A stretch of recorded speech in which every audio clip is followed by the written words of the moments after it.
dry. Yung mga cucumber namin, hindi siya lumaki. Naging bansot siya. Tapos matakla. Ang mga, ano ba tanim ni mama? Parang kalabasa. Zucchini yata yun. Una mamatay. Yung kamuti ko, yung nakasurvive yung kamuti ko. Nakasurvive yung kamuti ko andoon. Yung talong naman, wala, nabansot yung talong. Yung mga salad namin ang wala. Dry, wala. Kawawa yung garden namin. Wala eh. Pero nadiligan siya kasi mula kahapon nag-ulan siya. Tapos hanggang kagabi, kanina, konti. Sabi makapon na ulan ngayon, mukha namang ewan. Maraw eh. Tapos yun nga, na super busy ako dahil nag-asikaso ako ng OEC ko. Which is, nung una, nahirapan akong mag-contact sa Philippine Embassy sa Vienna kasi nakasystemize sila. Hindi ka basta-basta magsisend ng email kasi bibigyan ka lang, automatic yung nagre-reply. Tapos sindan ka lang nila ng link. Tapos pupunta ka dun sa link. Ang ending nung link na binigay nila sa akin is nakapag-fill up na ako kasi yung link na yun is for verification of contract. Nakapag-verified na ako.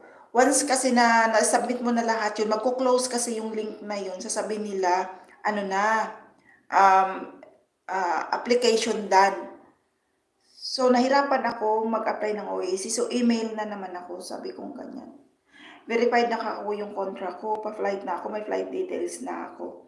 Before kasi, pag kumuha ka ng OAC, hingan ka nila ng flight details. Ngayon, hindi automatic yung OAC mo na bibigyan ka nila.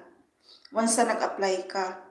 So, ayan na, na-print ko na. Nag-email nila sa akin, in-attach din nila yung aking new contract na verified na nga.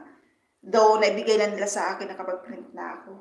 Sinabihan pa rin nila ako na, in fairness naman doon sa nag-assist sa akin, napakabait. Ayan, shout out doon kay Sir Eric. Di ko lang alam ang apelyido niya, ng, DMW ng Vienna, Austria.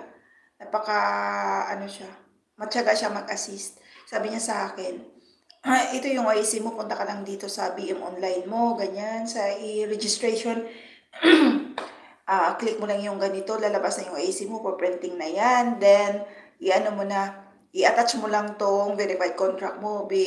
Make sure na i-attach mo yung lahat ng documents to avoid offload sa NAIA airport, sabi niya sa akin. So, sabi ko, printed na kasi. Sabi ko, nung na-receive ko, pinunod ko na. Sabi ko, yan. Printed na. Then, kumontak naman ako doon para sa CLCCM nga, yung Certificate of Legal Capacity to Contract Marriage. Kasi nga, required na nila dito sa Croatia yun. Before kasi wala naman, pag nagpakasal ka dito, hingian ka lang nila ng sinumar, ng birth certificate na naka-apostil, yun, i-apply mo na. I-register nyo na yung marriage nyo kung kailan nyo gusto magpapakasal. Pero sa case ko kasi, hindi, Mami Mel, allergy siya sa sa init. Ganito talaga ako pag sobrang init, as in, sobrang init. Tapos may harina. Ganun talaga ako. Kahit yung dito sa may tirante ng bra ko. Oo, kasi sa sobrang init talaga. Ganito ako pag sobrang init talaga, as in yung parang nangangagat yung init. Tapos pawis ka. So, ito yung nangyayari talaga sa akin. Every year na lang. So, ngayon medyo slight lang siya. Nung sa dagat kasi ako talagang sobra yung pantal-pantal. Ngayon, iilang piraso lang. So far, sana hindi na siya dumami kasi pauwi tayo ng Pilipinas. Sobrang kati pa man din niya talaga. As in yung kati na talagang para kang di mo mapigilan na kamutin. Ganon siya kakati. Then, yun nga, nakapag-email na ako sa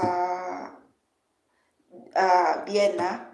Pero nag-respond sila sa akin na ito yung kailangan mo i-fill up, ganyan. Nakapag-print na rin ako, nakapag-fill up ako ng ng form. Sisi Danin, how are you? How are you, Sisi? Long time I didn't see you.